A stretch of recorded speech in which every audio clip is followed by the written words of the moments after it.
बिस्मिल्लाहिर्रहमानिर्रहीम। अस्सलाम वालेकुम। कैसे हैं आप सब? उम्मीद करती हूँ आप सब खैरियत से होंगे। अल्लाह का शुक्र है हम लोग भी बिल्कुल ठीक ठाक हैं। आज मैं आप लोगों के साथ शेयर करूँगी नान खताई की रेसिपी, जो कि हार्डली 5 मिनट लगते हैं और ये रेडी हो जाती है इसकी डो, और इजी टू मेक है। तो चले आएँ बनाना स्टार्ट करते हैं और आपको मैं बताती हूँ कि कितनी ईजी रेसिपी है जो आज मैं आप लोगों के साथ शेयर करूँगी। मैं यहाँ पे यूज़ कर रही हूँ 1 कप मैदा, और जो नॉर्मल चाय का कप होता है मैं वो यूज़ कर रही हूँ। इससे रेसिपी बहुत अच्छी बनती है मेरी, तो मैं ऐसे ही आप लोगों के साथ शेयर कर रही हूँ। ठीक हो गया। अब नेक्स्ट आ जाते हैं, देसी घी मैंने लिए हैं 7 टेबल स्पून। आप लोग चाहें तो डालडा का भी यूज़ कर सकते हैं। ऑयल यूज़ ना कीजिएगा, इससे अच्छा फ्लेवर नहीं आता। मैंने हाफ़ टी स्पून लिया है baking powder, half teaspoon ही मैंने लिया है मीठा सोडा। 3 टेबल स्पून मैंने यहाँ पे शुगर यूज़ की है, जो पिसी हुई चीनी होती है। 1 एग है। 1 टीस्पून मैंने यूज़ किया है इलायची, और 2 टेबल स्पून यहाँ पे मैंने सूखा दूध ले लिया है, और 2 टेबल स्पून ही मैंने लिया है बेसन का। बेसन से भी बहुत अच्छा फ्लेवर आता है। अगर आपके पास घर में पिसी हुई चीनी नहीं है तो आप उसको पीस लें, बहुत इजी है। चले आए, सबसे पहले यहाँ पे मैं ऐड कर रही हूँ मैदा।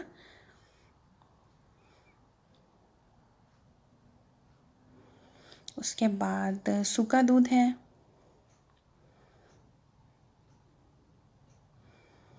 बेसन है 2 टेबल स्पून।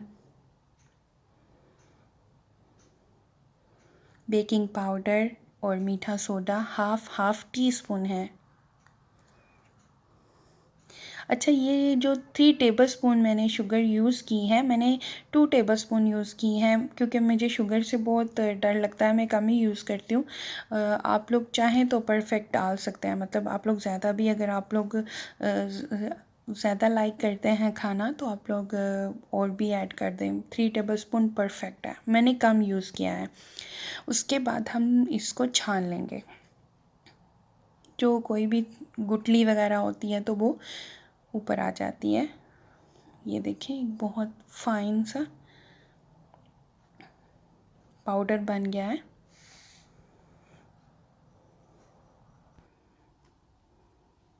अब हम इन सब चीज़ों को अच्छे से मिक्स करेंगे पहले, एंड देन हम घी ऐड करेंगे।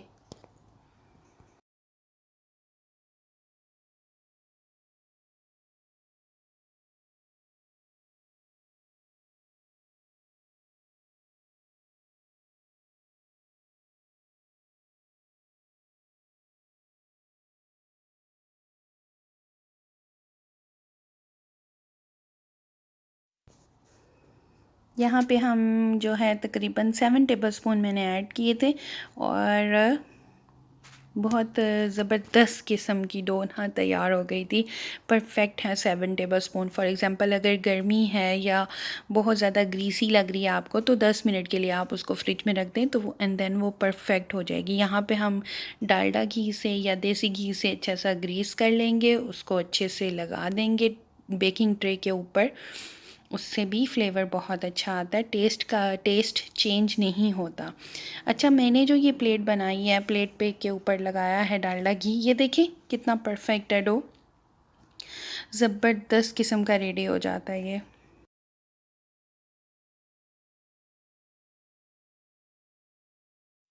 अब हम क्या करेंगे कि हम बॉल बना लेंगे छोटी छोटी, और जो मैंने एग यूज़ किया था वो मैंने येलो पार्ट यूज़ किया है एग का। मैं ले लूँगी, अभी मैं आपको बताती हूँ। ये छोटे छोटे से हम बॉल बनाएंगे, एंड देन इसके ऊपर हम अप्लाई करेंगे जो येलो पार्ट है एग का।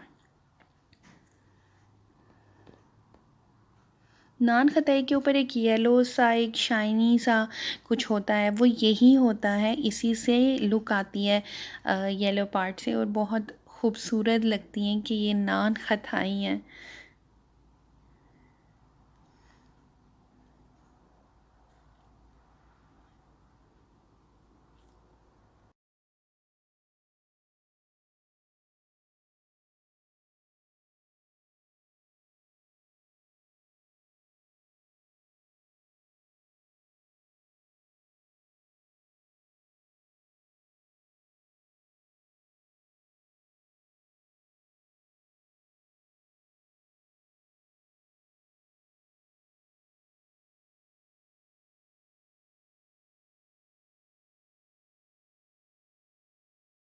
जर्दी लगा लें सबको। तो आपके पास कोई भी ड्राई फ्रूट अवेलेबल है, आप घर में है, पिस्ता है, बादाम है, काजू है, आप कुछ भी ऊपर लगा सकते हैं। मेरे पास आलमंड थे तो मैंने आलमंड लगा दिए हैं। देखें, मैंने कुछ छोटे छोटे करके रख दिए और कुछ मैंने ऐसे ही लगा दिए। इनसे बहुत अच्छा लगता है, लुक बहुत अच्छी आती है नान हदय की। आप लोग देख सकते हैं, माशाल्लाह माशाल्लाह, लुक अमेजिंग। अब मैंने तकरीबन 10 मिनट के लिए रख दिया था हल्की आंच पे देचकी को, और ये मैंने उसके अंदर डाल दी थी और इसको मैंने 10 मिनट के लिए रख दिया था। 10 मिनट पहले मैंने डो बनाने से, जब मैंने डो बनाना स्टार्ट की थी तो मैंने इसको रख दिया था। तकरीबन 10 मिनट के अंदर अंदर मेरी डो रेडी हो गई थी, तो मैंने इसको देचकी के अंदर रख दिया था। ये बाकी वाली हैं जिनको मैंने ओवन में रखा था। ओवन को भी मैंने ऑलरेडी प्री हीट किया हुआ था, 160 में किया हुआ था मैंने। परफेक्ट कुक हो गई थी ये भी। तकरीबन इन्होंने 10 मिनट लिए थे, 10 मिनट के अंदर अंदर ये बेक हो गई थी अल्हम्दुलिल्लाह। ट्रस्ट मी, ये इतनी अच्छी बनती हैं और इनका फ्लेवर इतना अच्छा होता है। बहुत ही इजी रेसिपी है। देचकी में भी बनाए मैं, इसीलिए जब भी मैंने केक बनाया उसको देचकी में भी बनाया और ओवन में भी बनाया। आपको इजी रेसिपी आप लोगों के साथ शेयर की है। ये देखें, ये बन चुकी हैं माशाल्लाह माशाल्लाह, और कितनी अच्छी लग रही हैं। ये तकरीबन 5 से 10 मिनट के अंदर रेडी हो गई थी, और जो अवन वाली थी वो भी उन्होंने भी 10 मिनट ही लिए थे। एंड देन ये आपके पास तैयार है, फाइनल लुक है, आ चुकी हैं आपके पास। आप लोग देखें, इंजॉय करें और जल्दी जल्दी घर में भी बनाएं। इंशाल्लाह मैं उम्मीद करती हूँ कि आपको मेरी ये रेसिपी बहुत अच्छी लगेगी और आप लोग ज़रूर ट्राई कीजिएगा। और अगर आपको मेरी ये रेसिपी अच्छी लगती है तो प्लीज़ लाइक एंड सब्सक्राइब करना नहीं भूलिएगा। Thank you so much for watching. अल्लाह हाफिज़।